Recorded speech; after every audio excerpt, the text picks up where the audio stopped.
نهار الخميس 18 افريل 2013 جاء خبر لعائلة احد ابناء منطقة الماي من معتمدية جربة ميدون من ولاية مدنين. جاء خبر من سوريا اللي ولدهم قيس ابن قاسم الحلومي اللي تولد في المنطقة هذه في منطقة الماي في 29 جانفي 78.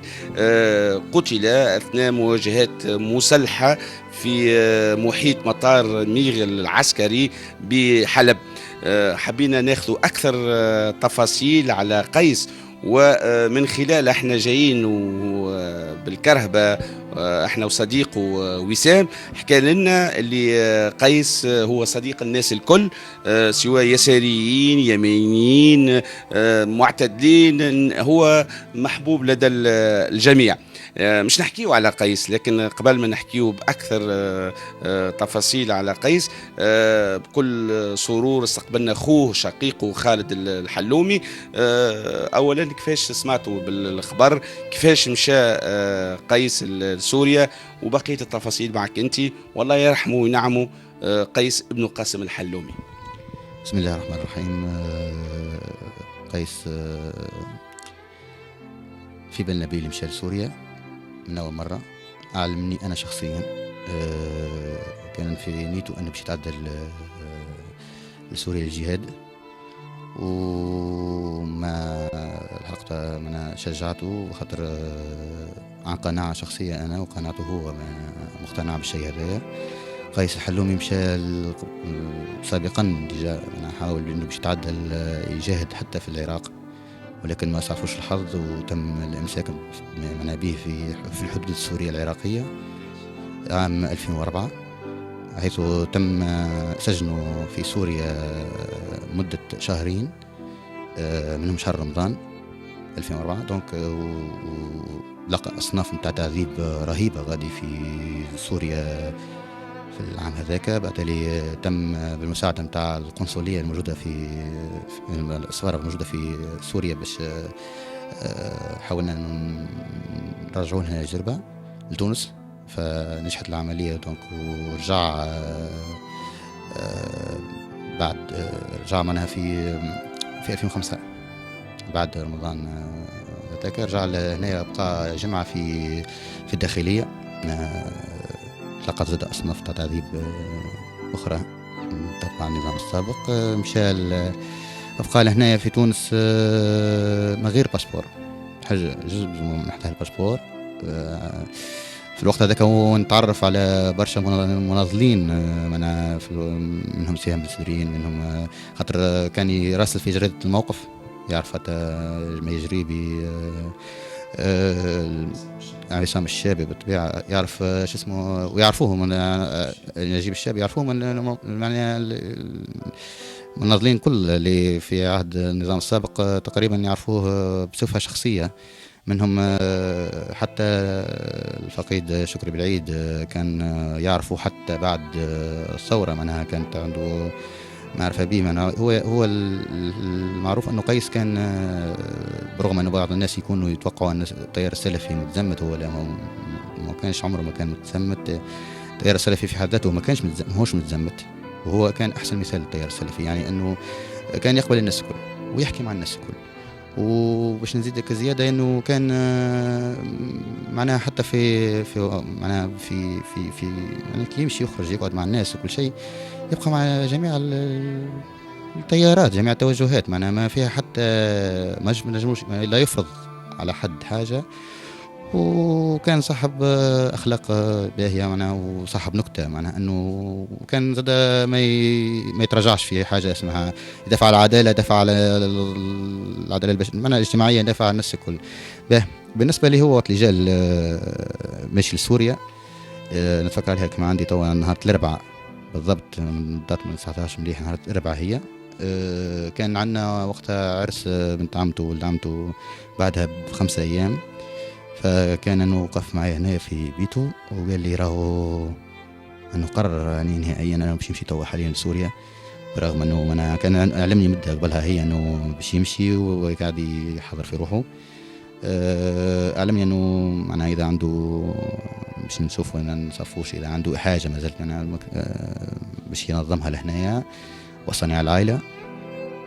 كلم امه واعلمها وقال لها كان ما تقابلناش ان شاء الله نتقابلوا في الجنه، وكانت شجعته زاد حتى هي وشجع ابوه.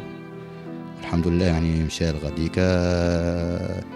خالد قبل من نمشيو شويه نقطوا في البلاصه هذه، معناها نهار اللي قرر نهار الاربعاء نجموش نعرفوا اما عام واما شهر بالضبط؟ الشهر شهر تقريبا نورمال الفارط، هو شهر الفارط عنده شهر الفارط، يعني عنده حكاية شهر وجمعتين يمشاه ولا حاجة كما هيك، ما عرفتش بالضبط، في مارس تقريبا، يعني في مارس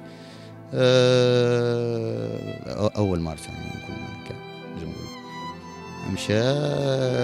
شرف لي أن يكون أخوه وهو حي، شرف كبير، خاطر نضالاته في الأيامات هذيك معناها ما يعرفوها القصر والداني. شرف لي قبل الثورة، شرف لي في أيامات الثورة الأول واحد لهنا يتحدى النظام ويتحدى المركز.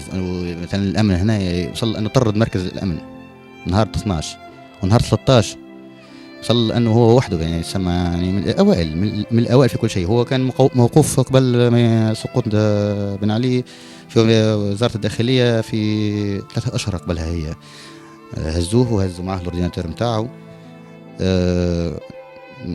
يعني رغم أنه تعذبت في جرة الوالدة شوية، الوالد والوالدة قالوا أنا الناس كلها اللي تعذبنا في حاجة وتبارك أنه النظام كان قبل تقريبا يوميا معناها يستدعى فيه، منعه من السفر، يعني يجوا لهنا. الوالدة حتى هي نعتبرها من أكبر المناضلين في عائلتي، هي الوالدة الله يعيشك. وصلت حتى هي معناها وهي عن قناعة أنها أنه الإنسان اقتنعنا كل أنه كيما معناها نجم نقولها لك أنا بالنسبة للإنسان اللي يرى أنه اللي مشاله ما هوش جهاد أو حاجة، أنا نعطيها له بطريقة أخرى.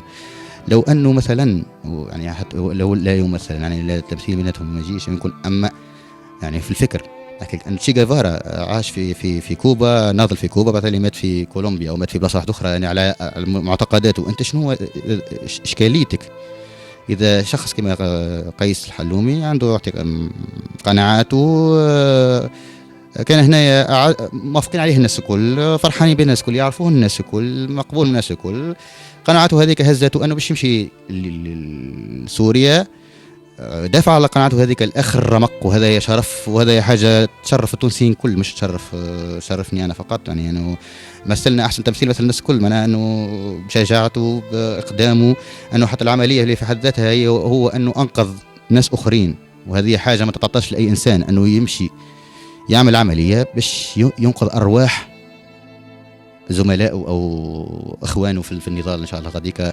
يعني هذا شيء كبير، أنا فرحان برشا، صدقني فرحان برشا، لأن أنا عندي أخوه كما هكا شرفني هو حي، وشرفني برشا برشا وهو ميت. الله يرحمه وينعمه. خالد احكي لي كيفاش سمعتوا، شكون معناها باش تلقيتوا الخبر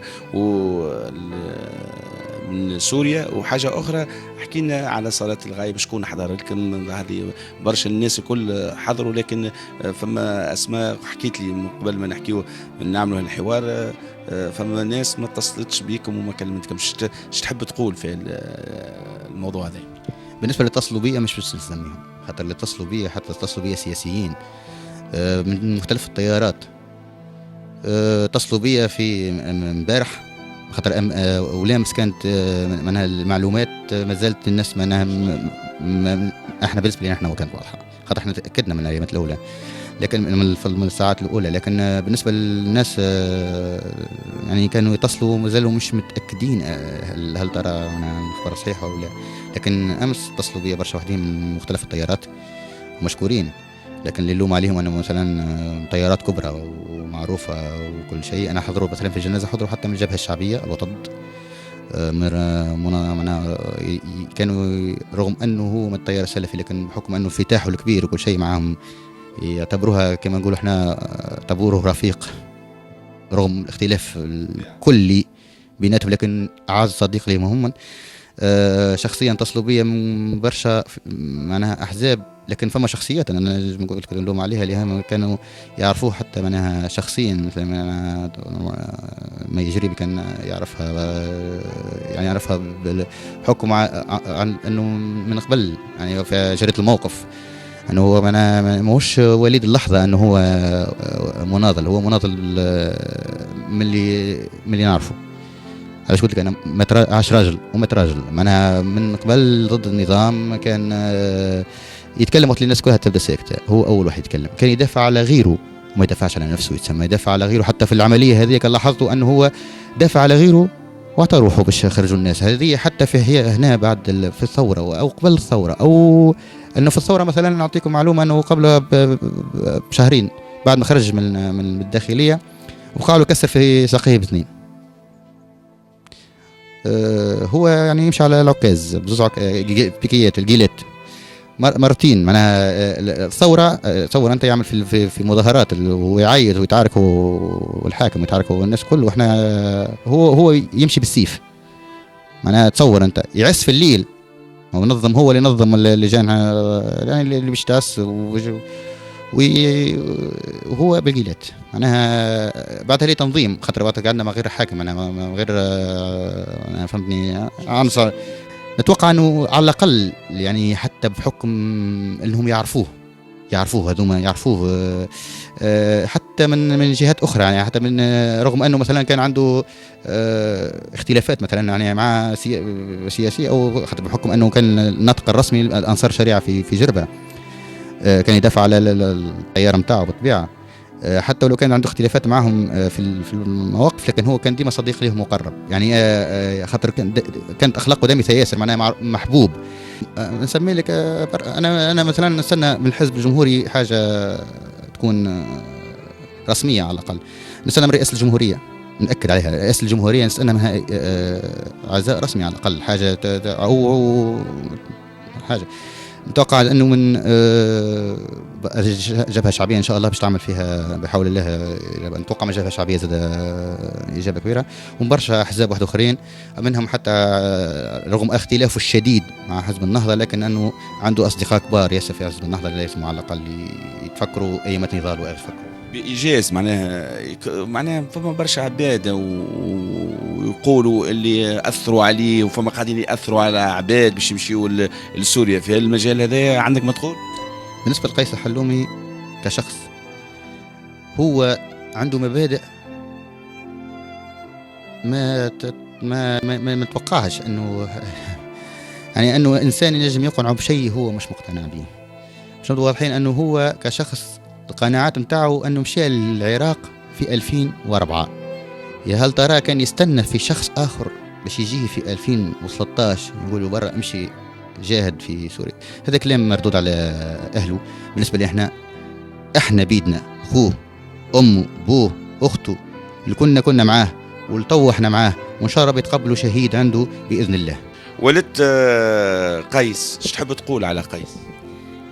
نحب نقول على قيس أنا ولدي معتزة به وفرحانة به ياسر. ولدي أنا اللي سقطت، أنا اللي بحثته ومشى قدامي وفي بالي بكل شيء. ولدي كل شيء في بالي به من اللي مشى حتى اللي غادي نكلم فيه في بالي بكل شيء. ولدي أنا فرحانة به معتزة به وفرحانة به البلاد الكل وأخواته وعائلته وأبوه وأخته وأخوه، وأنا ولدي معتزة به برشا برشا، وربي إن شاء الله يتقبله إن شاء الله في الجنة. وولدي مشى شهيد، ربي إن شاء الله يقبل عليه الشهادة نتاعو، وأنا فرحانة بولدي برشا برشا، وعائلته فرحانة، ويا ربي ترحمه تحته الجنة يا ربي. الله أكبر الله أكبر الله أكبر، إن لله وإنا إليه راجعون. لا إله إلا الله لا إله إلا الله محمد رسول الله. أم الشهيد قيس الحلومي، الله يرحمه ويرحم جميع المؤمنين، وإن شاء الله ولدي في الجنة، وأنا معتزة وفرحانة بولدي برشا برشا.